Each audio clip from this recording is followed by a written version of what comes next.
میں پناہ مانگتا ہوں اللہ کی شیطان مردود سے۔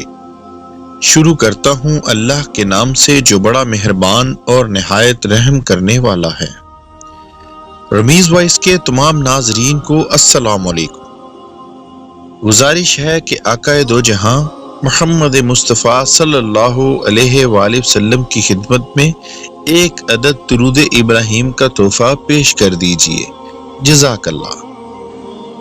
واقعہ غدیر تاریخ اسلام کا اہم ترین واقعہ ہے، جس میں پیغمبر اسلام صلی اللہ علیہ وآلہ وسلم نے حجۃ الوداع سے واپسی پر غدیر خم نامی جگہ پر ہجرت کے 10ویں سال 18 ذی الحج کے دن حضرت علی علیہ السلام کو اپنا جانشین مقرر فرمایا، جس کے بعد تمام بزرگ صحابہ سمیت حاضرین نے مولا کائنات حضرت علی علیہ السلام کی بیعت کی۔ یہ تقرری خدا کے حکم سے ہوئی، جسے اللہ تعالیٰ نے آیت تبلیغ میں بیان فرمایا۔ یہ آیت ہجرت کے 10ویں سال 18 ذی الحج سے کچھ مدت قبل نازل ہوئی، جس میں نبی کریم صلی اللہ علیہ وآلہ وسلم کو حکم دیا گیا تھا کہ جو کچھ خدا کی طرف سے آپ پر نازل کیا گیا اسے لوگوں تک پہنچائیں۔ اگر ایسا نہ کیا گیا تو گویا آپ نے رسالت کا کوئی کام سر انجام نہیں دیا۔ اس کے بعد آیت اکمال نازل ہوئی، جس میں خدا نے دین کی تکمیل کا اعلان کرتے ہوئے دین اسلام کو خدا کا پسندیدہ دین قرار دیا۔ ناظرین، ہم چاہتے ہیں کہ آپ مزید ویڈیوز دیکھنے کے لیے ہمارے رمیز وائس چینل کو لائک کریں، سبسکرائب کریں اور ساتھ ہی موجود بیل کے بٹن پر کلک کریں تاکہ آپ کو ہر آنے والی نئی ویڈیوز بر وقت مل سکیں۔ شکریہ۔ رسول اللہ صلی اللہ علیہ وآلہ وسلم ہجرت کے 10ویں سال 24 یا 25 ذی القعدہ کو 1,20,000 افراد کے ساتھ فریضہ حج کی ادائیگی کے لیے مدینہ سے مکہ کی طرف روانہ ہوئے۔ رسول اللہ صلی اللہ علیہ وآلہ وسلم کا یہ حج حجۃ الوداع، حجۃ الاسلام اور حجۃ البلاغ کہلاتا ہے۔ اس وقت امام علی علیہ السلام تبلیغ کے لیے یمن گئے ہوئے تھے۔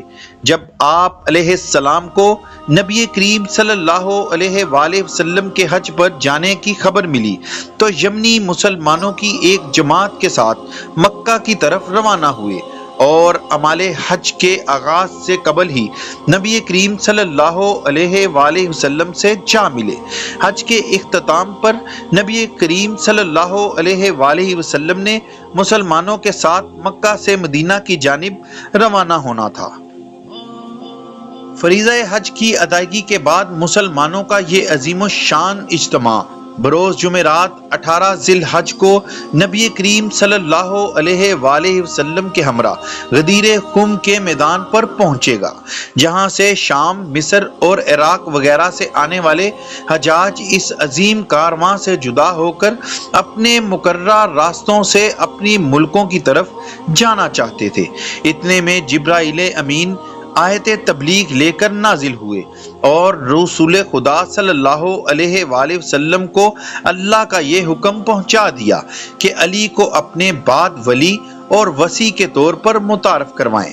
آیت نازل ہونے کے بعد نبی کریم صلی اللہ علیہ وآلہ وسلم نے کارواں کو روکنے کا حکم دیا اور آگے نکل جانے والوں کو واپس پلٹنے اور پیچھے رہ جانے والوں کو جلد از جلد غدیر خم کے میدان پر آپ تک پہنچنے کا حکم ملا۔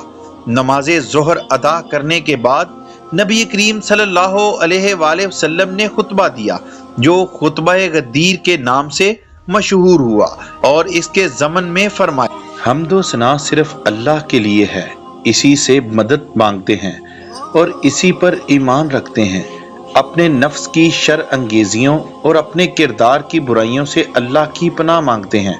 خداوند لطیف و خبیر نے مجھے خبر دی ہے کہ مجھے بہت جلد اس کے پاس سے بلاوا آئے گا اور میں اس کے بلاوے پر لبیک کہوں گا۔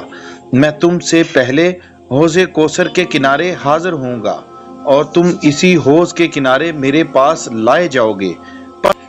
پس دیکھو کہ میرے بعد ثقلین کے ساتھ کیا سلوک روا رکھتے ہو۔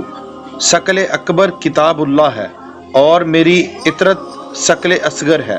اس کے بعد رسول اللہ صلی اللہ علیہ وآلہ وسلم نے مولا کائنات حضرت علی علیہ السلام کا ہاتھ پکڑ کر اٹھا لیا، یہاں تک کہ سب نے آپ صلی اللہ علیہ وآلہ وسلم اور حضرت علی علیہ السلام کو نبی کریم صلی اللہ علیہ وآلہ وسلم کے پہلو میں دیکھا، اور اس کے بعد آپ نے فرمایا، اے لوگو، کیا میں تمہاری نسبت تم پر مقدم نہیں ہوں؟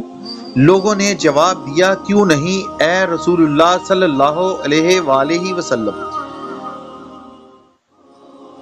رسول اللہ صلی اللہ علیہ وآلہ وسلم نے فرمایا، اللہ میرا ولی ہے اور میں مومنین کا ولی ہوں، بس جس کا میں مولا ہوں، علی بھی اس کے مولا ہیں۔ رسول اللہ صلی اللہ علیہ وآلہ وسلم نے یہ جملہ 3 مرتبہ دہرایا اور فرمایا، اے اللہ، تو اس شخص کو دوست رکھ اور اس کی سرپرستی فرما جو علی کو دوست رکھتا ہے اور اسے اپنا مولا اور سرپرست مانتا ہے، اور ہر اس شخص سے دشمنی کر جو علی کا دشمن ہے، اس کی مدد اور نصرت فرما جو علی کی مدد اور نصرت کرتا ہے، اس شخص کو اپنی حالت پر چھوڑ دے جو علی کو تنہا چھوڑتا ہے۔ بعد ازاں ان لوگوں سے مخاطب ہو کر فرمایا، حاضرین اس پیغام کو غائبین تک پہنچائیں۔ ابھی یہ اجتماع منتشر نہیں ہوا تھا کہ حضرت جبرائیل امین دوبارہ نازل ہوئے اور خدا کی طرف سے نبی کریم صلی اللہ علیہ وآلہ وسلم پر آیت اکمال نازل کر دی، جس میں ارشاد ہوا، آج میں نے تمہارے دین کو کامل کر دیا اور تم پر اپنی نعمت پوری کر دی اور تمہارے لیے اسلام کو بحیثیت دین کے پسند کر لیا۔ اس موقع پر لوگوں نے امیر المومنین کو مبارکباد پیش کی۔ حضرت ابو بکر صدیق رضی اللہ تعالی عنہ اور حضرت عمر فاروق رضی اللہ تعالی عنہ مبارکباد کہنے والوں میں پیش تھے، اور باقی صحابہ ان کے پیچھے پیچھے یہ کہہ رہے تھے۔ مروی ہے کہ رسول اللہ صلی اللہ علیہ وآلہ وسلم کے حکم پر ایک خیمہ برپا کیا گیا۔ آپ نے مسلمانوں کو حکم دیا کہ گروہ در گروہ آ کر علی علیہ السلام کو امیر المومنین کے عنوان سے سلام کریں، حتیٰ کہ ازواج رسول نے بھی اس حکم کی تعمیل۔ اہل ایمان ہر سال عید غدیر انتہائی عقیدت و احترام سے مناتے ہیں۔ یہ دن مسلمانوں کے لیے ایک عظیم عید کا دن ہے۔ فرمان معصومین ہے کہ جو شخص عید غدیر کے دن کسی ایک فرد واحد کو کھانا کھلائے گا تو اللہ تعالیٰ اس شخص کو 1,24,000 پیغمبر کو کھانا کھلانے کا اجر عطا فرمائے گا۔ دعا ہے کہ اللہ ہمیں عید غدیر کی فضیلت و عظمت کو جاننے کی اور غائبین تک اللہ کے نبی کے پیغام کو پہنچانے کی توفیق عطا فرمائے، آمین یا رب العالمین۔ ہم چاہتے ہیں کہ آپ ہماری چینل ٹیم کی حوصلہ افزائی کریں تاکہ ہم مزید محنت و لگن سے ایسی ویڈیوز بنائیں تاکہ آپ دینی و دنیاوی لحاظ سے ان سے مستفید ہو سکیں۔ اللہ حافظ۔